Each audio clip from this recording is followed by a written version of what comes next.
एक ब्राह्मण थे काशी में, वो नित्य भागवत जी का पाठ करते थे। उनका और कोई काम नहीं, बस गंगा तट पर बैठ करके भागवत जी का पाठ करना।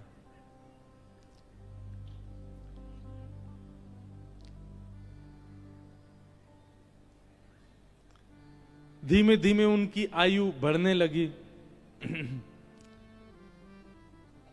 एक दिन परिवार के सब लोगों ने कहा, भैया ये कोई इनका काम धंधा शुरू करा दो, पूरे दिन पाठ करते रहते हैं भागवत जी का।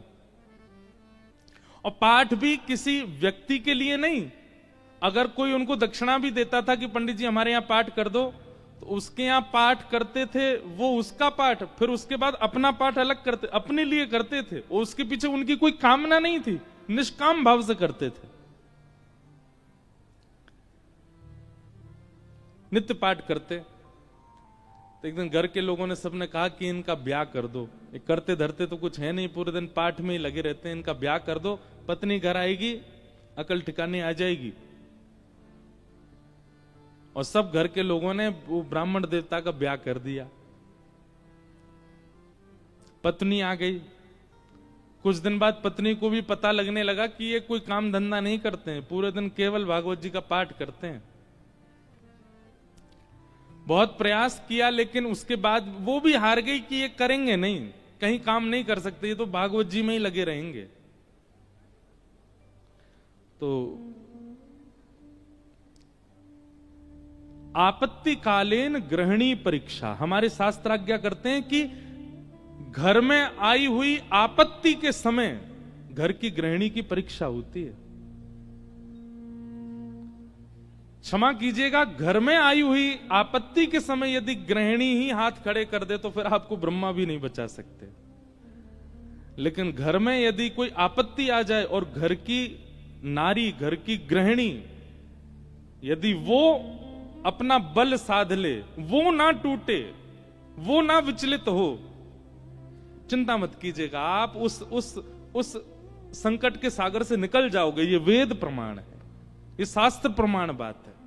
इसलिए माताएं बहनों को एक बात हम कहें कि पति के ऊपर, बच्चों के ऊपर, परिवार के ऊपर कितने भी संकट आए, बाकी समय आप भले कितने भी आंसू बहाओ, लेकिन घर में आए हुए संकट के समय आप बस थोड़ा सा मजबूत हो जाइए, आपकी मजबूती से पूरा घर संभल जाएगा। आपत्तिकालीन गृहिणी परीक्षा।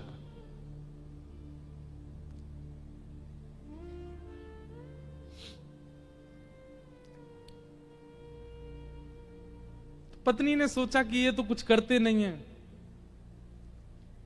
आगे हमारा वंश बढ़ेगा, बच्चे होंगे, कैसे चलेगा परिवार। तो फिर उनकी ब्राह्मण देवता की पत्नी ने आज्ञा ली, बोले आपकी आज्ञा हो तो मैं कुछ करूं कार्य, देवी तुमको जैसा अच्छा लगे। भोजन बनाना बहुत अच्छा जानती थी, 3-4 घरों में उन्होंने काम ले लिया और वो जाती भोजन बनाती और उससे जो वेतन मिलता उसी से घर चलता था ब्राह्मण का। ब्राह्मण और प्रसन्न हो गए, बोले और बढ़िया, वो और कुछ नहीं करना पड़ेगा, भागवत जी में लगे रहो, पाठ करते रहो। अब इसमें कई लोग ब्राह्मण को कहीं आलसी मत समझिएगा, ये बहुत बहुत बड़ी बात हम आपको बताएंगे, वो अंत में उसका निचोड़ निकल के आएगा। 2-3 बालक भी उनके हो गए, चल रहा था घर। एक बार की बात, कुछ संतों का काशी में आगमन हुआ, संत आते रहते हैं काशी में, पर असमय में आना हुआ, बिना समय के संतों का आना हुआ। और उन्होंने किसी से पूछा, बोले भैया हम 5-10 मूर्ति हैं, कहीं प्रसाद पाने के इच्छुक हैं, कोई वैष्णव परिवार हो तो हमको बताओ।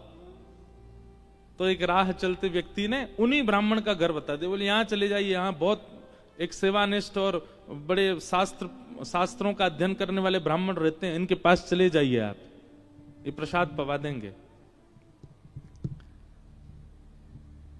संतों ने घर में प्रवेश किया। ब्राह्मण देवता तो अपने पाठ में लगे थे, भागवत जी का ही पाठ कर रहे थे, और उनकी पत्नी बच्चों को, पति को स्वयं प्रसाद आदि पाकर के सारे बर्तन मांज करके उसने रखे ही थे। उसी समय संतों का आना हुआ और संतों ने आगे कहा, आओ बिटिया, हम 10 मूर्ति हैं, हम लोग अयोध्या से प्रयागराज जा रहे हैं, काशी बीच में पड़ा, किसी ने बताया आपका घर वैष्णव का है, बड़ी जोर की भूख लगी, ठाकुर जी को प्रसाद पवाओ और प्रसाद पवा के हम लोगों को प्रसाद बांट दो। ब्राह्मणी बेचारी बड़ी प्रसन्न हो गई कि मेरे घर आज संत पधारे हैं प्रसाद पाने। तुरंत उसने जाकर के रसोई घर में सामग्रियां देखी। सामग्री इतनी थी नहीं कि उन सबको पवाया जा सके। दौड़ी दौड़ी अपने कक्ष में गई, जाकर के अपने जो उसका धन वो कमाती थी उसको जाकर के देखा कि जाऊं लेकर के आऊं, तो वह भी इतना नहीं था कि उन 10 महापुरुषों की सेवा हो सके। और ब्राह्मण का एक स्वभाव है कि और अगर ये स्वभाव किसी ब्राह्मण में नहीं है तो वो ध्यान से सुने, ये ब्राह्मण का स्वभाव होना चाहिए। ब्राह्मण दान मिले तो लेने का अधिकारी होता है, पर मांगने का अधिकारी नहीं है। मांगे ना, ब्राह्मण का स्वाभिमान है, वो मांगता नहीं है और मांगना चाहिए भी नहीं। अब वो कभी रसोई में जाए, कभी कक्ष में जाए, कभी एकांत में बैठ के सोचे मैं क्या करूं, संत पधारे हैं घर पर, कैसे प्रसाद पवाऊं, क्या व्यवस्था करूं, कुछ लाऊं, कभी ऊपर कुछ ढूंढे, कुछ मिल जाए, कुछ भुजिया मिले, नमकीन मिले, कुछ तो मिले, कुछ तो दूं, पर कोई व्यवस्था नहीं बन पाई। बार बार उसको यहां से वहां घूमते देख संत समझ गए कि हम गलत समय पे आ गए हैं। मुखमंडल बता देता है कई बार, और वे सब संत अपने अपने आसन लेके उठ गए, चिमटा कमंडल लेकर के, बिटिया सुनो सुनो सुनो सुनो, हमको ना प्रयाग पहुंचना है, विलंब हो रहा है, फिर आएंगे, अपना ही घर है, क्या दिक्कत है, तुम आराम करो, हाँ हम जाते हैं। और उस ब्राह्मणी के मन में वही आ रहा था, जब ये कक्ष मेरे घर में घुसे, इन्होंने घुसते ही क्या कहा था कि हम बहुत भूखे हैं, ठाकुर जी को भोग लगा के प्रसाद पवाओ, और ये भूखे ही जा रहे हैं और मैं कुछ नहीं कर पा रही। नेत्र सजल हो गए उसके, अत्यंत पीड़ा में आ गई। आज तक तो अपने पति से कुछ कहा नहीं था, पर आज कक्ष में प्रवेश करके ताम्रवर्ण आंखों का हो रहा था और बस चिल्लाने लगी, बोले तुमसे ब्याह किया मैंने, आपने जैसे चाहा वैसे रही मैं, आप नहीं करते कुछ तो घर घर जाके प्रसाद बना करके घर चलाती हूं मैं भूखी रह जाऊं, बच्चे भूखे रहें, आप भी भूखे रह जाते हैं तो भी इतनी पीड़ा मुझको नहीं होती है। पर आज संत पधारे थे हमारे यहां, महापुरुष पधारे थे हमारे यहां, कल्पवासी महात्मा आए थे हमारे यहां। वो अभागा दुर्भाग्यशाली घर है जहां से संत भूखे चले जाते हैं, निराश चले जाते हैं, और आप पूरे दिन ये भागवत जी में लगे रहते हो। अगर ये भागवत कृष्ण हैं, अगर ये भागवत नारायण हैं, अगर ये भागवत साक्षात भगवान हैं, तो इन भागवत जी से कम इतनी उम्मीद तो हम रख सकते थे कि हमारे घर से संत भूखे नहीं जाते। क्या दिया भागवत जी ने हमें?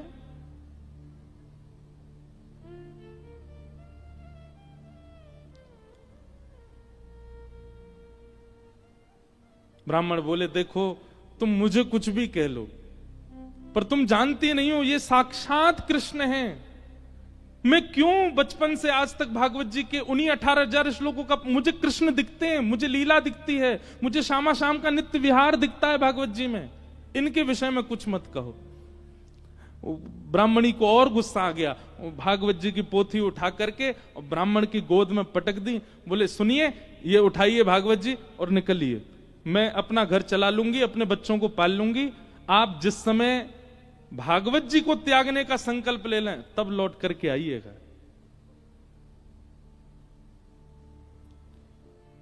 ब्राह्मण के नेत्र सजल हो गए, हृदय से लगा लिया भागवत जी को, निकल पड़े, घर से निकल गए और गंगा जी के तट पर जाकर के खूब रोए, खूब रुदन किया। हे भागवत महापुराण, हे साक्षात शब्द में कृष्ण, मेरी अभागा पत्नी है, वो आपके रूप स्वरूप को भी पहचानती नहीं है। पर हे करुणा निधान, आप कृपा करो। मैं कहूंगा भी तो भी वो अध्ययन नहीं करेगी, तो भी वो मुझसे कभी कथा नहीं सुनेगी, पर आप कृपा कीजिए और मेरी गृहिणी को अपने रूप का दर्शन करा दीजिए।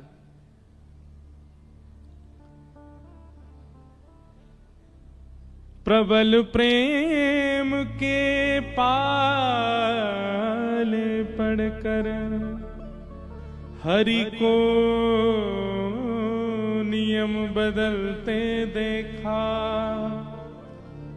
अपना मान टले टल जाए, पर भक्त का मान न टलते देखा।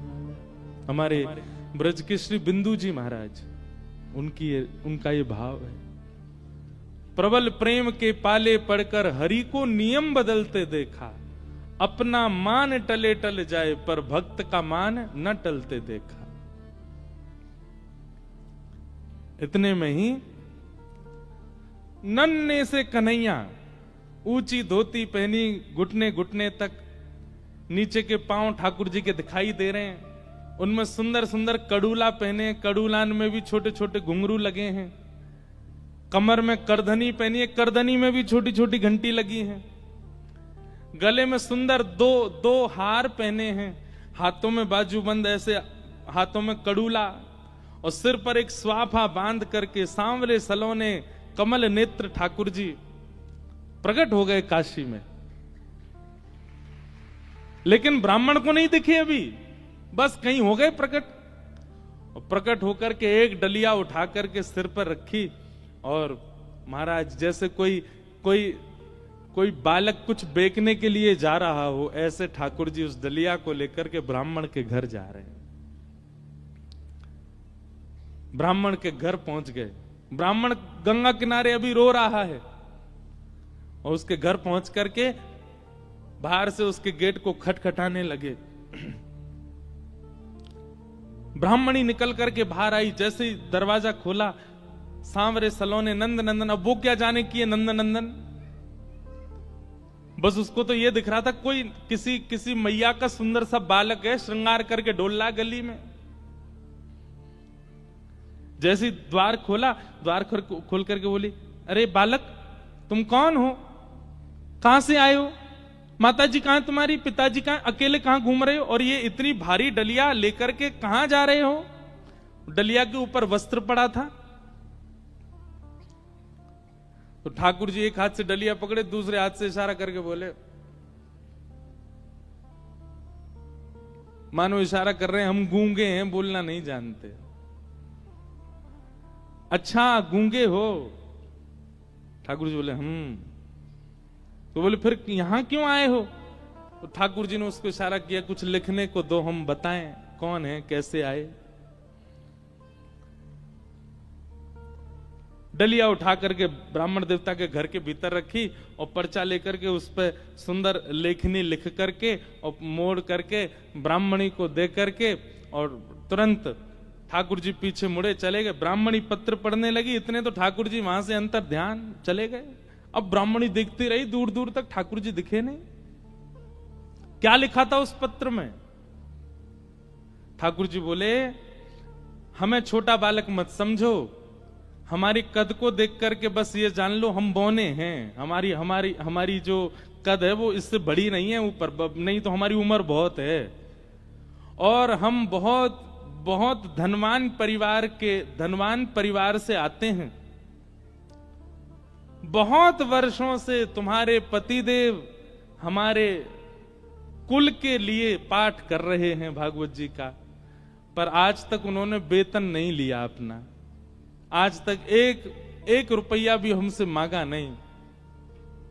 पर मुझे आज पता चला कि उनके परिवार को बहुत आवश्यकता है, इसलिए संपूर्ण जीवन काल में उनका जितना भी वेतन होता था वो हम देने के लिए आए हैं। वो जैसे ही घर आए उनको दे दीजिएगा। और ऐसा कह के ठाकुर जी चले गए।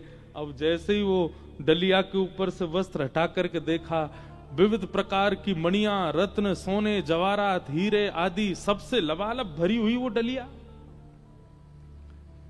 ब्राह्मणी मनी मन सोचने लगी, मैंने भी बेवजह डांटा, बिन बताए पाठ कर रहे थे यहां पर, और मुझे लगता तो था कि ये पाठ करते हैं, इसके पीछे कोई कारण नहीं, कुछ मिलता नहीं इनको, कुछ फिर भी लगे रहते हैं, पर ये तो बड़े गोपनीय हैं, मुझे बिन बताए किसी परिवार के लिए कर रहे थे। अपने बेटा को बुलाया, बोले सुनो पिताजी को खोजो, कहां हैं, ढूंढ के लाओ उनको। पिताजी बैठे थे गंगा किनारे, बच्चे ने जाकर, पिताजी जल्दी चलो मैया बुला रही घर पे। शाम हो गई, लौट करके ब्राह्मण आए, बड़े उदास हताश हृदय से भागवत जी लगी हैं। जैसे ही घर आए, आज घर का स्वरूप ही बदल रहा था, बढ़िया सुंदर दिए जल रहे हैं बाहर। द्वार खोल करके देखा तो पत्नी का भी स्वरूप बदल गया है, बालक भी बिल्कुल नए नवीन कपड़े पहन करके विचरण कर रहे हैं।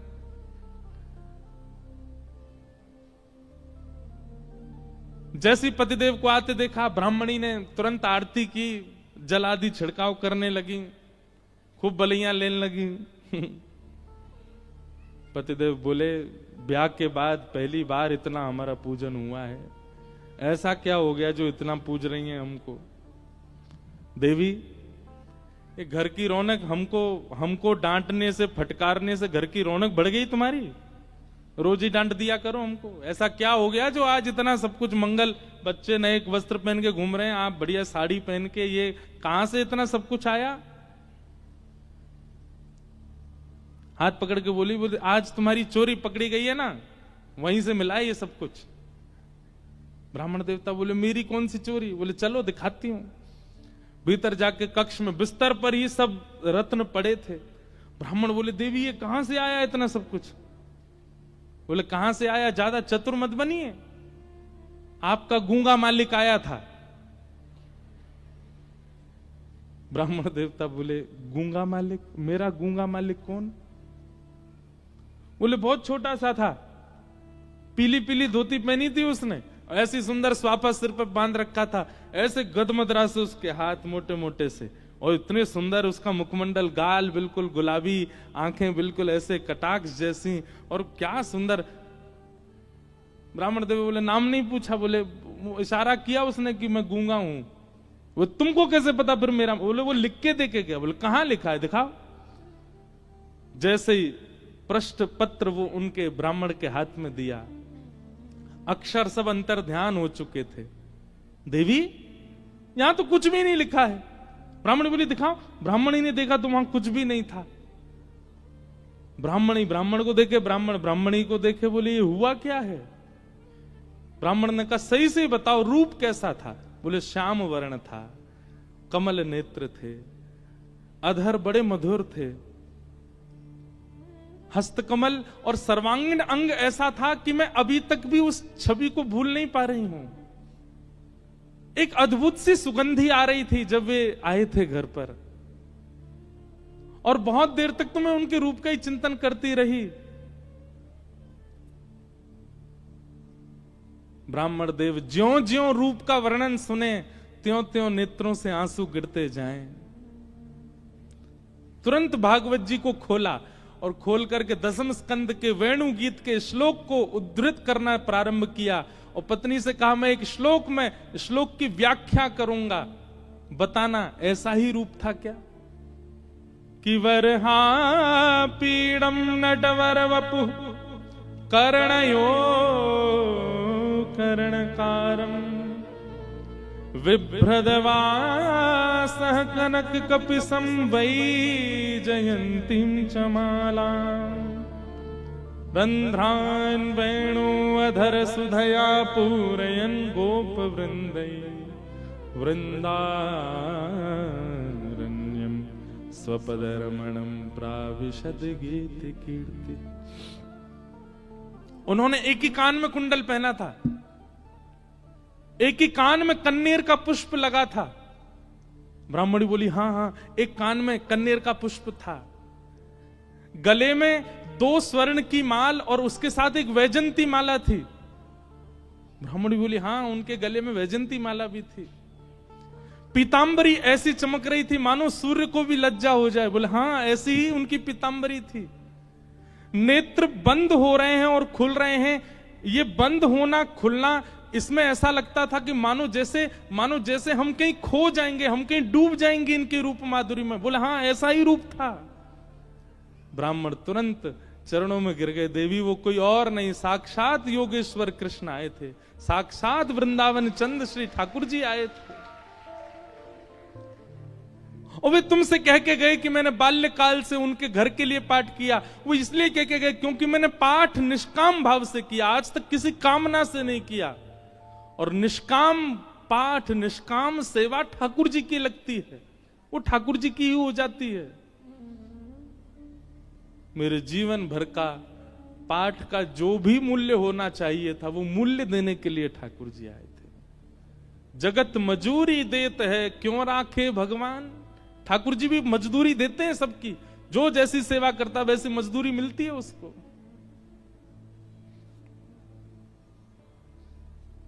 ब्राह्मण आनंदित हो गए और उसी काल से वो ब्राह्मणी भी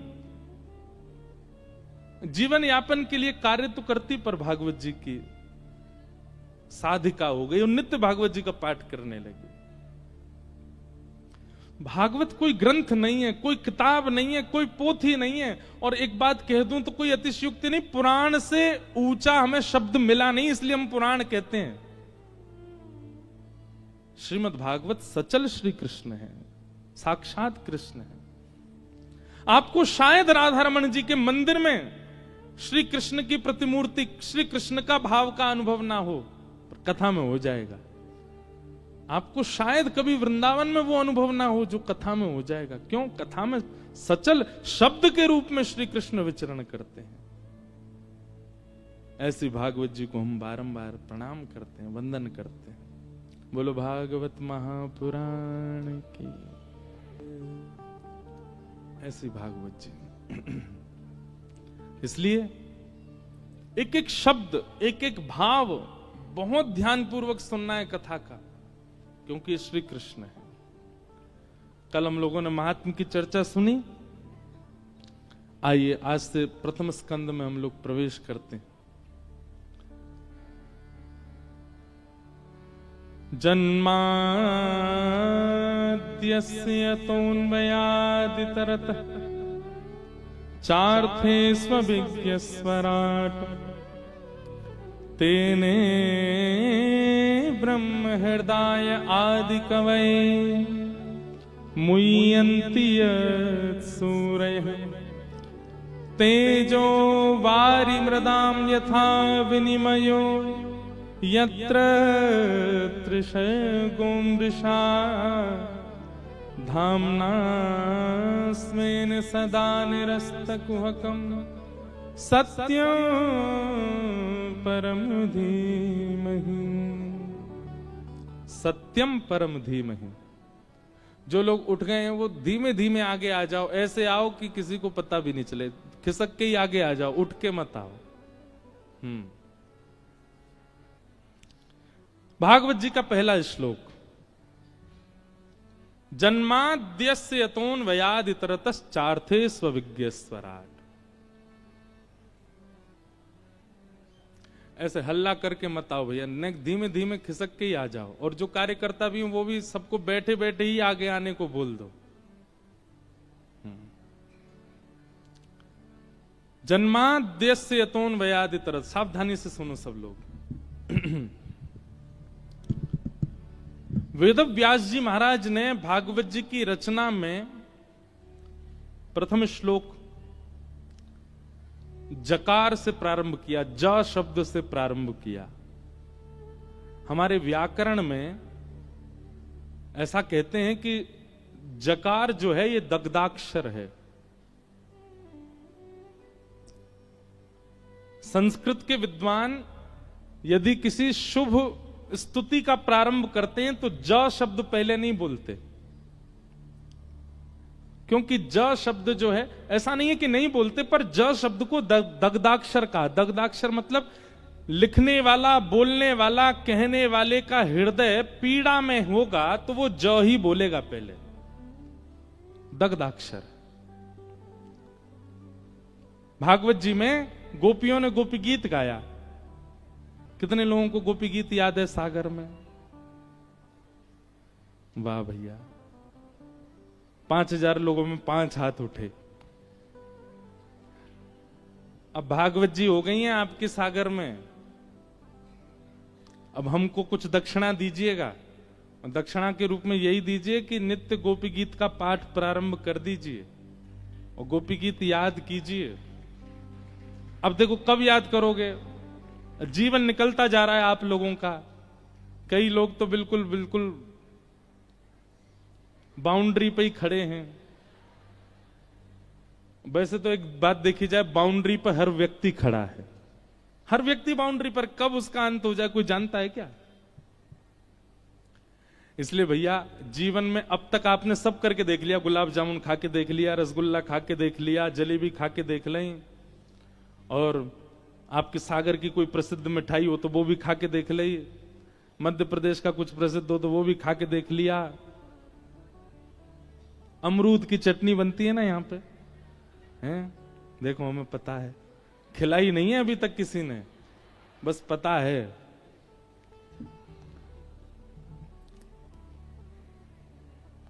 हम आए हैं दमोह में कथा हुई थी कुछ वर्ष पहले। वो आयोजक भी आए हैं आज बेचारे कथा में, जो दमोह में कथा कराए थे।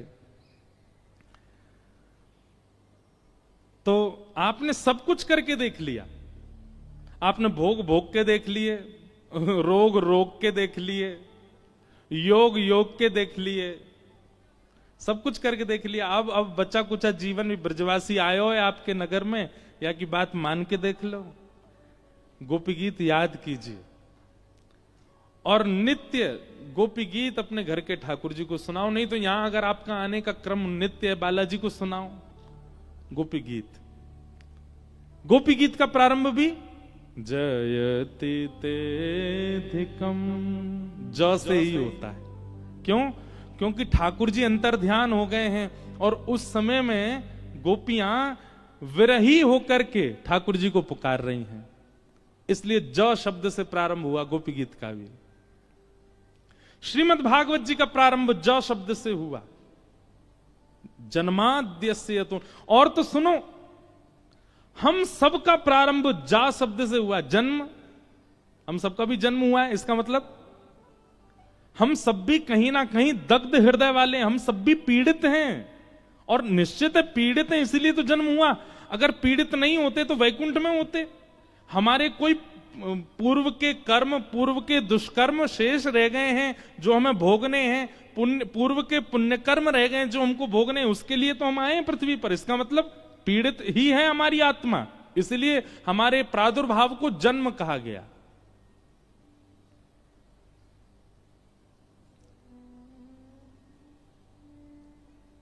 तो ज शब्द से प्रारंभ संस्कृत के रूप में तब किया जाता है जब हृदय पीड़ा में हो। भागवत जी का प्रारंभ जकार से हुआ, हमारा प्रारंभ जकार से हुआ, गोपी गीत का प्रारंभ जकार से हुआ। हमारे वृंदावन में जाके पूरी दुनिया भी जकार ही कहती है, जय जय श्री राधे, सब जय ज से ही प्रारंभ करते हैं। इसीलिए पीड़ित है हृदय हमारा, और हम नहीं जानते होंगे, हमारी आत्मा जानती है।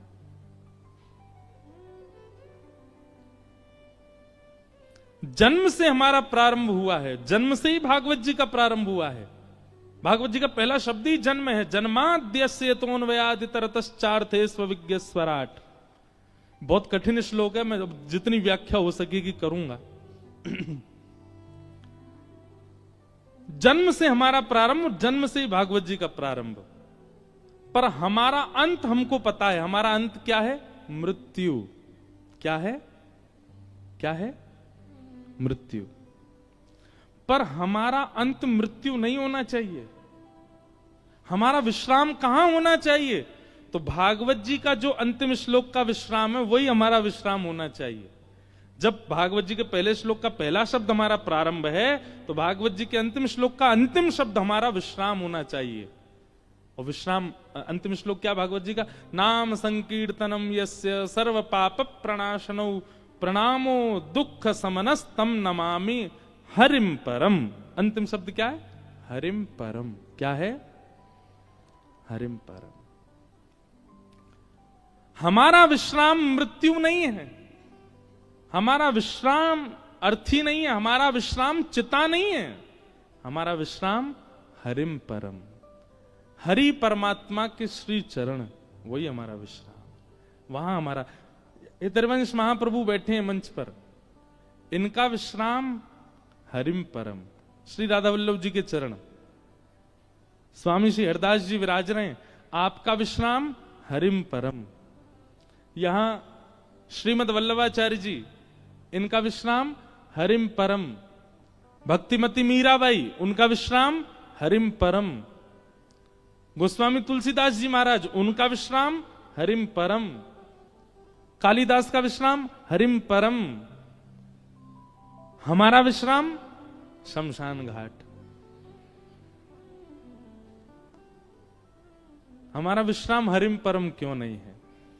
आज लिख लीजिए, कथा सुनने का, कुंभ स्नान करने का, नाम जप करने का, तिलक लगाने का, संत जनों को प्रणाम करने का, पुण्य करने का एक ही उद्देश्य है, हरिम परम, हरिम परम की प्राप्ति होना। आपके उद्देश्य अनेक रहे हैं। कभी आपका उद्देश्य बहुत अच्छे कॉलेज में पढ़ने का था, कभी बहुत अच्छे स्कूल में जाने का था, बहुत धन कमाने का था, कोई गाड़ी खरीदने का था, किसी कन्या से ब्याह करने का था, किसी पुरुष से ब्याह करने का था, किसी पदवी को प्राप्त करने का था। पर अब आप कथा में बैठे हो और नियमित 7 दिन का संकल्प लेके बैठे हो, तो आपका उद्देश्य बाकी सब किनारे, हरिम परम, हरिम परम। और उस हरिम परम को प्राप्त करने के लिए जो जो आवे, चाहे उसके लिए मुझे अच्छी यूनिवर्सिटी में पढ़ना पड़े, अच्छे कॉलेज में जाना पड़े, खूब धन कमाना पड़े, अच्छा घर बनाना पड़े, पर सबके पीछे उद्देश्य क्या होना चाहिए? हरिम परम। यही कथा का उद्देश्य। आप विवाह भी इसी भाव से कर रहे हो कि पत्नी के सहित हरिम परम। बालक भी इसीलिए प्रकट हुए हैं घर में कि बालकों सहित हरिम परम। आप वकील भी इसीलिए बने हो, नेता भी इसीलिए बने हो, वाइस चांसलर भी इसीलिए बने हो, चार्टर्ड अकाउंटेंट भी इसीलिए बने हो कि हरिम परम, इसके माध्यम से भी, माध्यम सब बन जाएं पर उद्देश्य हरिम परम। आपको कुछ नहीं करना पड़ेगा, सब अपने आप, सब भक्ति में हो जाएगा। आपकी पढ़ाई भक्ति में हो जाएगी, आपकी इंजीनियरिंग भक्ति में हो जाएगी, आप नेता हैं, आपका नेता स्वरूप भक्ति में हो जाएगा, सब कुछ भक्ति में होता चला जाएगा। सब भक्ति में होने का मतलब सब पवित्र होता चला जाएगा। आपका विवाह पवित्र हो जाएगा, सब कुछ पवित्र हो जाएगा। उद्देश्य यदि श्यामा श्याम है तो, उद्देश्य यदि ठाकुर जी है तो, सबसे प्राप्त क्या करना है? ठाकुर जी को, हरिम परम।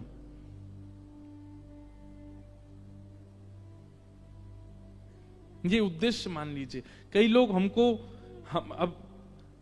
हम तो केवल कथा कहना जानते हैं, पर कई लोगों को लगता है ये बाबा जी कुछ जानते होंगे। एक माता जी अभी मिली मुझको बोलती हैं प्रणाम कर, बाबा मेरे मन में क्या चल रहा है। अब मैं अपने संग पंडित जी को देखूं, मैंने कि क्या बोलूं इनको। मैंने कहा मैया हम वो वाले बाबा नहीं है, हम तो केवल कथा सुनाते। नहीं नहीं, तिलक लगा रखा है आपने, हाँ धोती पहनी है। अरे भैया मैंने, हमसे केवल कथा कहनी आती है और कुछ नहीं। नहीं नहीं, मेरे मन में क्या चल रहा है बताओ। फिर हमको 2-4 बातें तो पता ही हैं, वो सबके मन में होती हैं। मैंने कहा आप बहुत पीड़ा में हो। दुनिया आपके साथ अच्छा व्यवहार नहीं करती। आंखों से आंसू आने लगे मैया के, जय हो बाबा।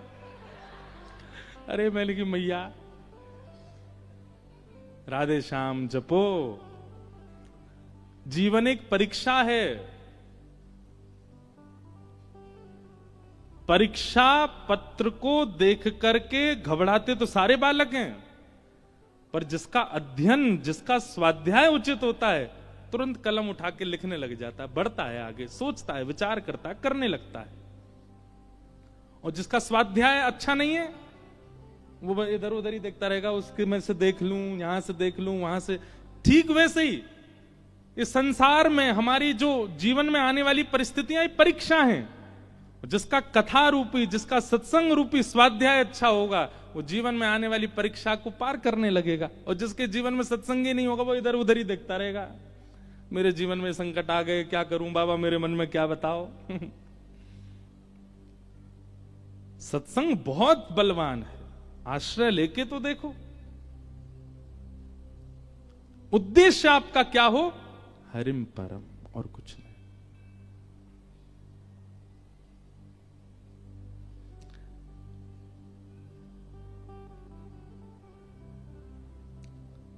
मेरे तो, अब मैं थोड़ा सा घबरा रहा था कि मैं सागर में पद गाऊं कि नहीं। हम भजन तो बहुत गाते हैं, भजन कम गाते, पद ज्यादा गाते हैं। एक बहुत सुंदर पद है, आप लोग समझने का प्रयास कीजिएगा, पद समझ में आ जाएंगे और गाइएगा मेरे साथ में।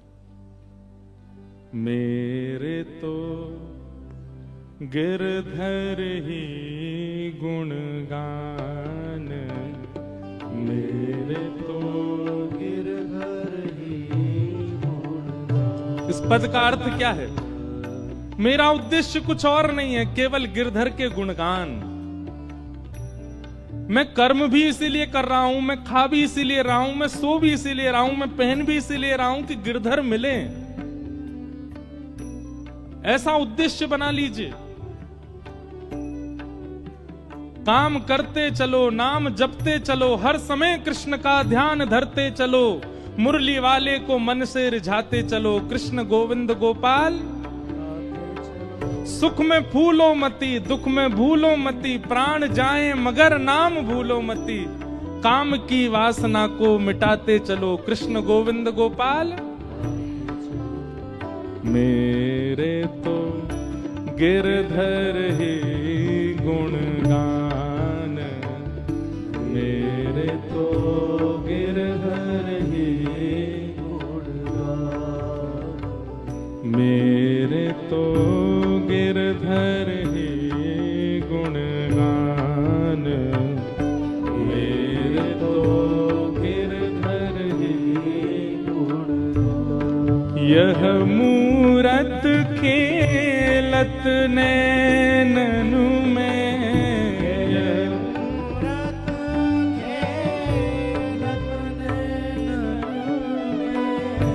यह मूरत खेलत नैननु में,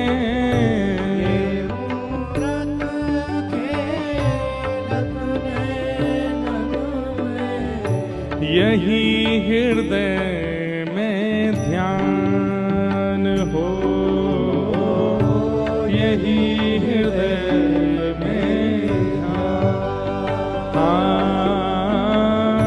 यही हृदय में ध्यान हो, यही हृदय में ध्यान। मेरे तो गिरधर ही गुणगान, मेरे तो गिरधर ही गुणगान, मेरे तो गिरधर ही गुणगान, मेरे तो गिरधर ही गुणगान। प्यारे गिरधर लाल की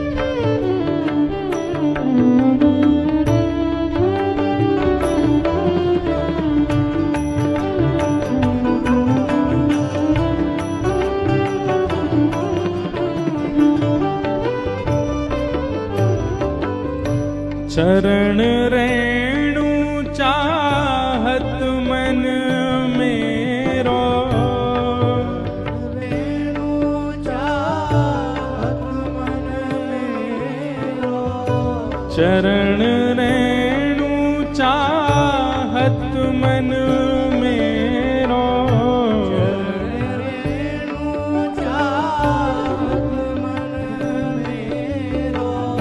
यही दीजिए दान हो, यही दीजिए दान। कृष्णदास को जीवन गिरधर, कृष्णदास को जीवन गिरधर, हम सब को है जीवन गिरधर, हम सब को है जीवन। कैसे गिरधर? मंगल रूप निधान हो, मंगल रूप निधान। मेरे तो गिरधर ही गुणगान, मेरे तो गिरधर ही गुणगान, मेरे तो गिरधर ही गुणगान, मेरे तो गिरधर ही गुणगान, मेरे तो गिरधर ही गुणगान, मेरे तो गिरधर ही गुणगान।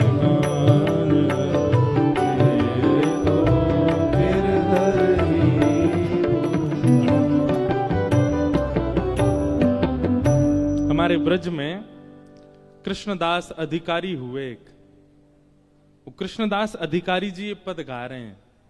वो क्या कह रहे हैं? मेरे तो गिरधर ही गुणगान। उनके जीवन की हर क्रिया केवल ठाकुर जी के लिए है। जैसे हम लोगों का स्वभाव क्या है, हम बाजार में जाते हैं, कोई अच्छा वस्त्र दिख जाए तो हमारे मन में क्या आता है? ये वस्त्र मैं पहनूंगा तो कैसे लगेंगे।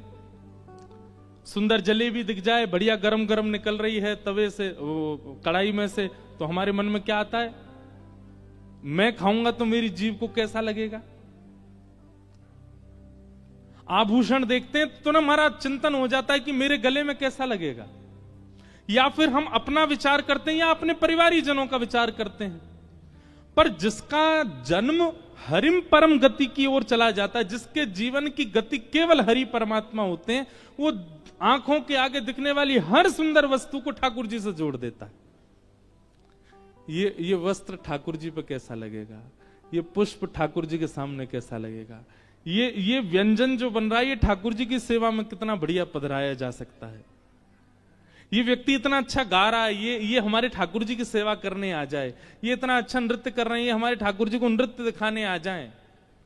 मतलब अपने मन को कोई वस्तु प्रिय नहीं लगती, हर वस्तु ठाकुर जी की सेवा में पहुंच जाए, ऐसी भावना चित्त में आने लग जाना, इस बात का प्रमाण है कि आप हरिम प्रिय, हरिम परम इस पथ पर, भक्ति पथ पर चल चुके हो। अब आपको प्रिय नहीं लगती है कोई वस्तु, अपने ठाकुर जी के लिए विचार करते हो।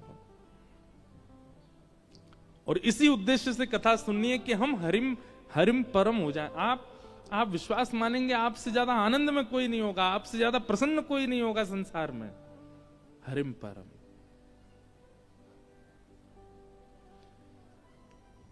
तो जन्माद्यस्य यतोऽन्वयादितरतः,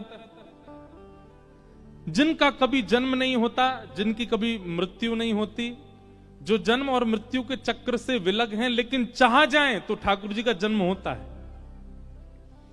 भगवान को जन्म लेने की आवश्यकता नहीं है, पर देवकी को सुख देने के लिए, कौशल्या जी को सुख देने के लिए वही प्रभु राम बनकर के, कृष्ण बनकर के आते हैं और 9 महीना बाकायदा बच्चों की तरह पेट में ही रहते हैं और फिर जन्म लेते हैं। उनको आवश्यकता नहीं है, पर कभी कभी प्रेम में इतने अधीन हो जाते हैं ठाकुर जी की, अधीन होकर के अपने प्रेमियों को वह सुख देते हैं। चार्थे स्वविज्ञ स्वराट, जो अविज्ञ है, अनविज्ञ नहीं। अविज्ञ किसको कहते हैं? जो सब जानता है, उसको अविज्ञ कहते हैं। संसार में केवल भगवान ऐसे हैं जो सब जानते हैं, बाकी इसीलिए उनका नाम भगवान है। जिसके पास धन की मात्रा बहुत ज्यादा उसको धनवान कहते हैं, बल की मात्रा ज्यादा बलवान कहते हैं। जिसके पास 6 भग हैं उसको भगवान कहते हैं। ठाकुर जी को भगवान क्यों कहते हैं पता है आपको? जिस व्यक्ति को 6 बातें पता हैं उसको भगवान कहते हैं। कौन कौन सी? उत्पत्ति प्रलयम चैव भूतानाम अगति गति वेत्तिम विद्याम अविद्याम च सवाच्यो भगवान इति। ये 6 बातें जो जानता है वो भगवान है। उत्पत्ति, पृथ्वी का उत्पत्ति दिवस कौन सा है? कौन से दिन पृथ्वी का निर्माण हुआ? कोई नहीं बता सकता। परमात्मा जो जानते हैं वही जानते हैं बस कि पृथ्वी कब बनी थी और इस पृथ्वी का प्रलय कब होगा, यह भी जो जानता है वही परमात्मा है बस। कई लोगों ने हल्ला किया 2012 में पृथ्वी खत्म हो जाएगी, 25 आ गया, अब कह रहे हैं 26-27 में चली जाएगी। और उसमें भी एक ग्रंथ का आश्रय सब लोग बोलते हैं कि उस ग्रंथ में ऐसा लिखा है। हम किसी ग्रंथ की, किसी किताब की निंदा नहीं कर रहे हैं, पर यह बात शास्त्र प्रमाण है कि पृथ्वी का प्रलय कब होगा ये दुनिया में सब प्रिडिक्ट करते रह जाएंगे, लेकिन किसी को पता नहीं चलेगा। इस प्रिडिक्शन में आपकी सारी विद्याएं फेल हो जाएंगी कि पृथ्वी का प्रलय कब होगा। उत्पत्ति और प्रलय केवल और केवल परमात्मा जानते हैं, वो किसी से शेयर भी नहीं करते इस बात को, केवल उन्हीं को पता है। तो ये 2 बातें, और कौन सी 2 बातें? भूतानाम अगति गति,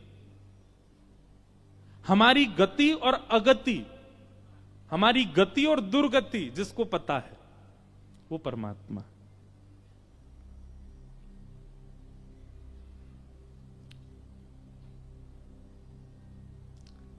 किसी ने प्रेडिक्शन किया था हमसे, आप कभी भागवत के वक्ता नहीं बन पाओगे। 9 साल हो गए हमें कथा करते हुए।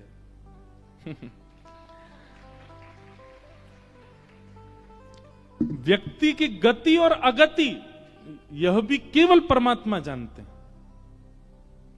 उसकी कहां गति होगी, कहां अगति दुर्गति होगी, ठाकुर जी को पता है।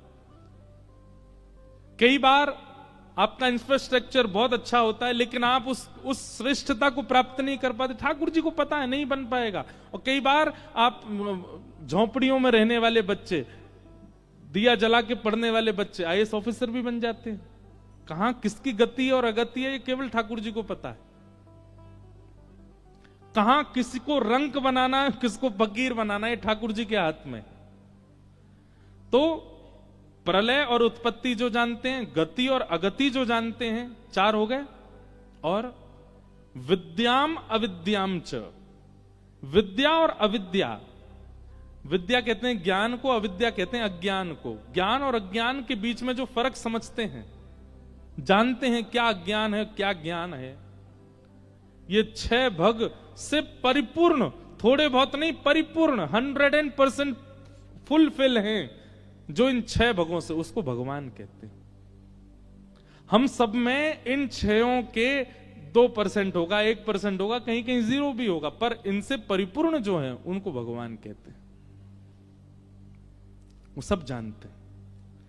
तेने ब्रह्म हृदय आदि कवय, आदि कवि ब्रह्मा भी जिनके अधीन रहता है। मुह्यंति यत् सूर्य, बड़े बड़े देवता, इंद्रादि देवता भी जिनके आगे नतमस्तक बैठे रहते हैं। तेजो वारि मृदाम यथा विनिमयो, पृथ्वी जल अग्नि वायु आकाश जिनके अधीन हैं। यत्र सर्गो मृषा, ये संसार अमृष है, मृष है। मृषा मतलब मिथ्या है पर सत्य सा प्रतीत होता है, जिनकी लीला से ऐसे परम सत्य परमात्मा को हम बारंबार प्रणाम करते हैं। ये भागवत जी का पहला श्लोक है। सत्यम परम धीमहि। भागवत जी की एक विशेष बात है कि भागवत जी के पहले श्लोक में किसी भी भगवान का नाम नहीं है, किसी भी देवी देवता का नाम नहीं है, किसी भी संप्रदाय का नाम नहीं है, किसी भी एक निश्चित देव का नाम नहीं है। किसका नाम है? सत्यम परम धीमहि, मैं परम सत्य को वंदन करता हूं। जो भी परम सत्य है सबको वंदन करते। इसीलिए वेद व्यास जी को प्रणाम किया गया, नमोस्तुते व्यास विशाल बुद्धे। उनकी बुद्धि इतनी विशाल है, एक शब्द में ही सबको प्रणाम कर दिया। सत्यम परम धीमहि, ऐसे परम सत्य परमात्मा को हम प्रणाम करते हैं। भागवत जी के दूसरे श्लोक में विषय, अधिकारी, संबंध और प्रयोजन बताए गए। भागवत जी का विषय क्या, अधिकारी कौन, संबंध क्या है और प्रयोजन क्या है, ये चार बातें भागवत जी के दूसरे श्लोक में बताई गई। सबसे पहली बात, भागवत जी का विषय क्या है कि धर्म प्रोजित कई तवोत्र परमो निर्मत्सराणाम सताम वैद्यम वास्तवमत्र वस्तु शिवदम तापत्रयोन्मूलनम। श्रीमद्भागवते महामुनि कृते किंबा परैरीश्वरः सद्यो हृद्यवरुध्यते त्रिकृतभिः शुश्रूषुभिस्तत्क्षणात्। बहुत ध्यान से सुनो। सबसे पहली बात, भागवत जी का विषय क्या है। एक बात मैं सब जगह बताता हूं, कहीं कहीं भाव आ जाता है। तो श्रीमद् भागवत की कथा पहले दिन कृष्ण जन्म से ही प्रारंभ क्यों नहीं होती?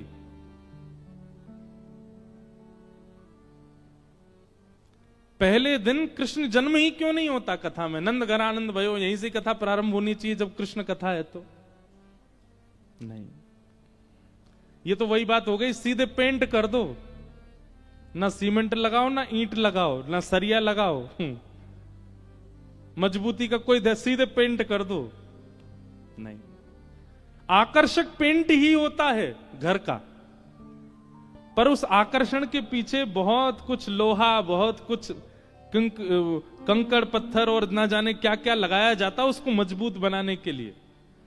कृष्ण लीला आकर्षक तो बहुत है, पर उस आकर्षक लीला को स्थिर चित्त में विराजमान करने के लिए पहले ज्ञान रूपी, वैराग्य रूपी ईंट, सीमेंट सब लगाने पड़ेंगे। इसलिए ये 3 दिन की कथा बहुत विशेष रूप से सुननी है। कल निकल चुकी, आज और कल। अगर इनमें आपने चूक करी तो कृष्ण लीला में आपके चित्त में संशय आएगा। आप ठाकुर जी की लीला सुन के संशय करोगे, चीरहरण क्यों किया है इन्होंने, गोपियों के गले में गलवैयां डालकर के रास क्यों किया परमात्मा ने, 16,108 विवाह क्यों किए, इतनी आवश्यकता क्या थी? ये सारे संशय प्रकट होंगे चित्त में। इसलिए ज्ञान और वैराग्य, इनको भली भांति चित्त में पहले धारण कर लीजिए। इन कथाओं के माध्यम से ध्यान पूर्वक सुनिए। भागवत जी का विषय क्या है? तो कहते हैं धर्म प्रोजित कई तवोत्र परमो। धर्म और परम धर्म, ये 2 बातें। धर्म किसे कहते हैं?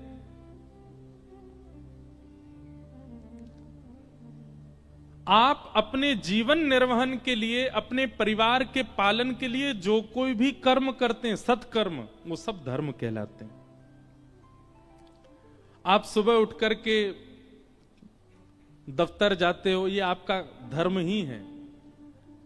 आप दुकान खोलते हो, वहां से सामान का विक्रय करते हो, ये आपका धर्म है। रिक्शा चलाते हैं, धर्म है। गाड़ी चलाते हैं, धर्म है। प्लेन उड़ाते हैं, धर्म है। गायक हैं, गान करते हैं, धर्म है। अपने जीवन यापन के लिए, इस लोक में रहने के लिए जो आप कर्म करते हो, वो सब धर्म है। पर इस लोक से निवृत्त होकर परलोक को व्यवस्थित करने के लिए जो आप कर्म करते हो, वही परम धर्म है। आपने इस लोक को तो पवित्र बना लिया, इस लोक को तो सार्थक कर लिया, घर बना लिया, ब्याह कर लिया, बच्चे अच्छे खानदान में चले गए, बढ़िया पढ़ाई लिखाई हो गई, सब कुछ व्यवस्थित हो गया, माता पिताओं की इच्छा पूर्ति हो गई, सब कुछ व्यवस्थित कर दिया। ये आपका धर्म है, इस लोक में सब व्यवस्थित करना। पर इस लोक की व्यवस्था के साथ साथ आगे की व्यवस्था को भी देखते रहना, वही परम धर्म है। उसको परम धर्म कहते हैं।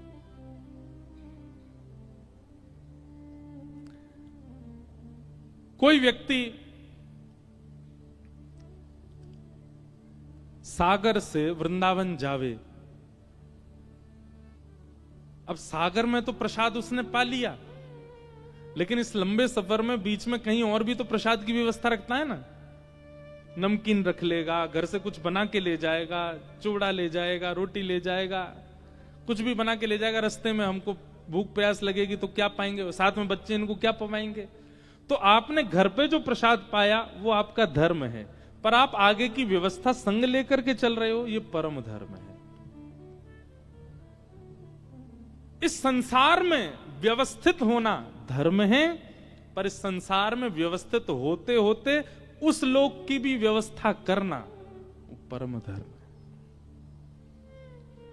और श्रीमद् भागवत सुनने वाला, कहने वाला, कराने वाला, उस व्यक्ति के चित्त में परम धर्म की मात्रा अति होनी चाहिए। परम धर्म, इसका मतलब यह नहीं कि अपना धर्म पहली सिद्धि है, परम धर्म दूसरी सिद्धि है। आप सीधे दूसरी सिद्धि पर नहीं चढ़ सकते, बहुत दूरी है, इतना कद नहीं है आपका। आपको पहले धर्म संवारना पड़ेगा, और धर्म रूपी सिद्धि पर चढ़ के कई बार आप एक सिद्धि पर खड़े होकर दूसरी सिद्धि पर भी पांव रख लेते हैं। तो धर्म के साथ परम धर्म, ये दोनों निभाने हैं, यह लोक भी परलोक भी। यह लोक कैसे सुधरेगा? आज सुबह एक सज्जन मिलने आए थे हमसे, बहुत अच्छे, उन्होंने 5 सूत्र बताए थे। मैंने कहा तो था कि लिख के दीजिए मुझे। आए हैं वो, तो उनसे कहेंगे कि दीजिएगा, कल मैं कहूंगा। वो बिल्कुल धर्म की परिभाषा है। अच्छा, हमारे पंडित जी ही धर्म समझ रहे हैं, दुनिया को बता दो, ला दो। बहुत अच्छे 5 सूत्र बताए, हमारे सरसंग चालक जी के भाव थे।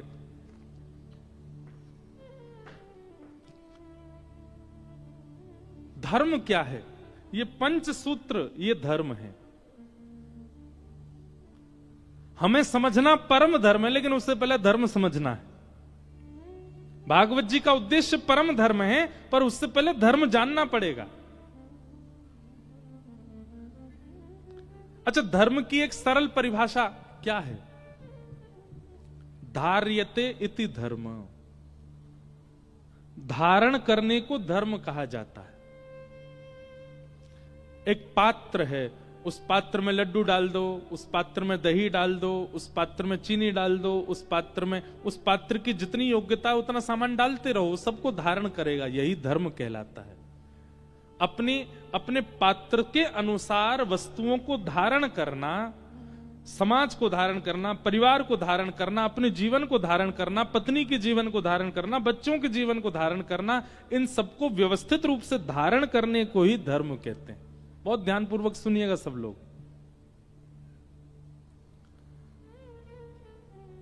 तो धारण करने को धर्म कहते हैं, पर उस धर्म की एक वृहद व्याख्या आप श्री ने सुबह जो 5 सूत्र कहे, सबसे पहला कुटुंब प्रबोधन, ये धर्म है। कुटुंब प्रबोधन में क्या आता है? भोजन, भवन, भ्रमण, भाषा, भूषा के मध्य भारतीय संस्कारों का जागरण।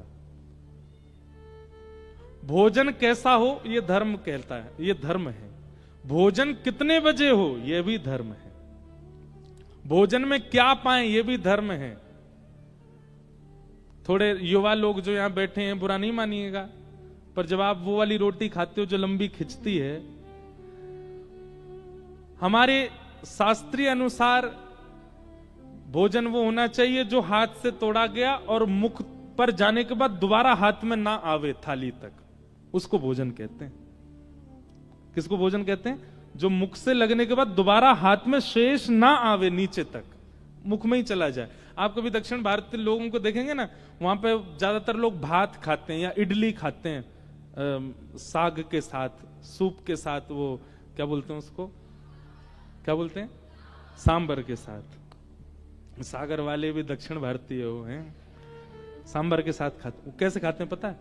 ऐसे पूरा मिला लेंगे और मिलाने के बाद वो मुख में उंगली नहीं छूने देते, ऐसे ऐसे ही पाते हैं। और आपको एक बात बताऊं, अगर आप ऐसे प्रसाद पाते हो, प्रसाद बनाया रोटी चावल जो भी है और मुख के पास ले जाके केवल उसको ऐसे छोड़ दिया मुख में, आप उस हाथ से अगर किसी और को परोस दोगे तो वो झूठा नहीं माना जाएगा, क्योंकि आपका हाथ झूठा है ही नहीं। अब ये भोजन, ये धर्म है।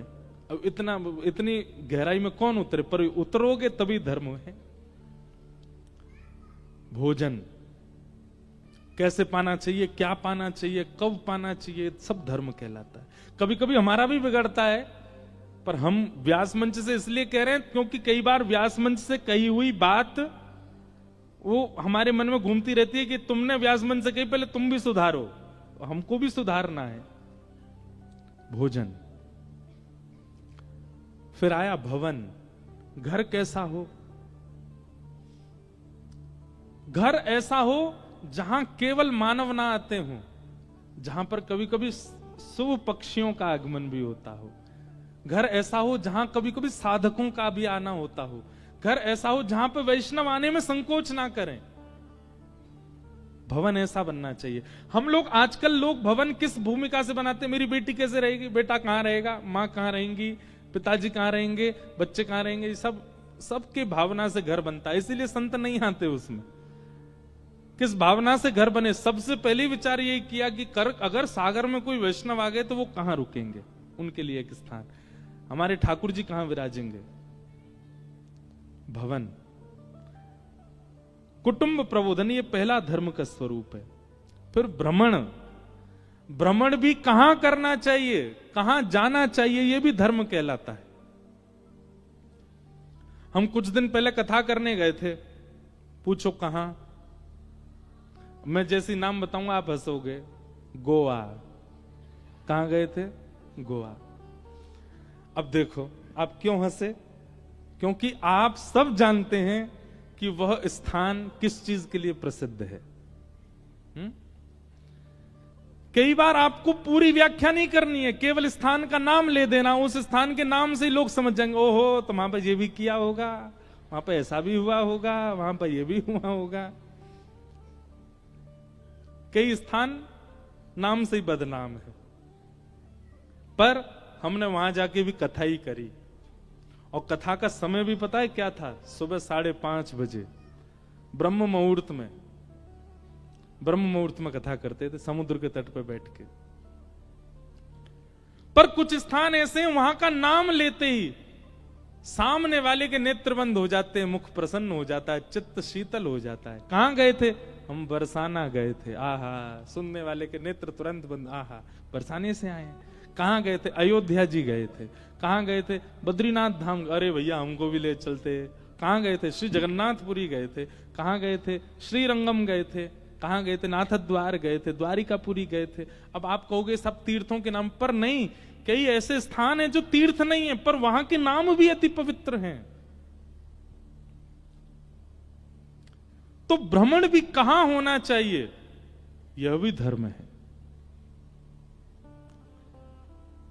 अच्छा, स्थान कैसा भी हो, आप किस उद्देश्य से गए हो, वह उद्देश्य भी आपका भ्रमण धर्म बना देता है। उद्देश्य तो उचित था ना, उद्देश्य। फिर कुटुंब प्रबोधन में आपने अगला लिखा भाषा। भाषा यह भी धर्म है। अपनी भाषा का, मातृभाषा का और अपनी ग्रामीण भाषा का, जन्मदात्री भाषा का ज्यादा से ज्यादा उपयोग, और उसका उपयोग ऐसा कि सामने वाले के चित्त में भी उसके प्रति सम्मान हो।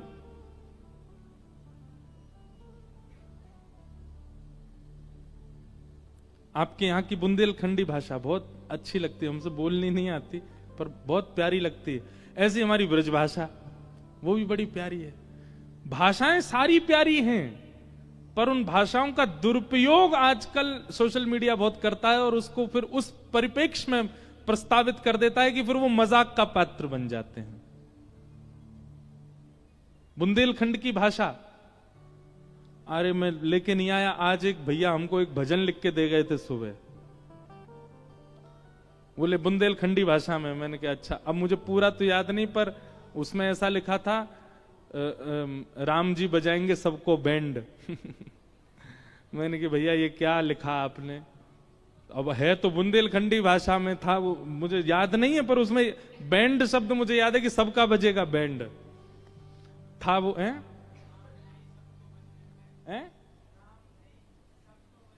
हाँ, राम धई सबको बजे हैं बैंड। बताओ, अब है तो ये बुंदेलखंडी भाषा, पर उसमें बैंड बज रहा है सबका। भाषा की पवित्रता, भाषा की शुद्धता और भाषा सुनने वाले को भी आपकी भाषा के प्रति सम्मान धर्म है। हम तो पूरा प्रवचन ही इसी पे कर देंगे, इतने सूत्र हमको मिल गए। सीधी बात, कुटुंब प्रबोधन। कुटुंब का मतलब अपना परिवार नहीं, आप जिस मातृभूमि से आते हैं उन सबका प्रबोधन, उन सबका विस्तार हो। भोजन से, भवन से, भ्रमण से, भाषा से, भूषा से आपकी संस्कृति का प्रावधान बने, ये प्रथम सूत्र है।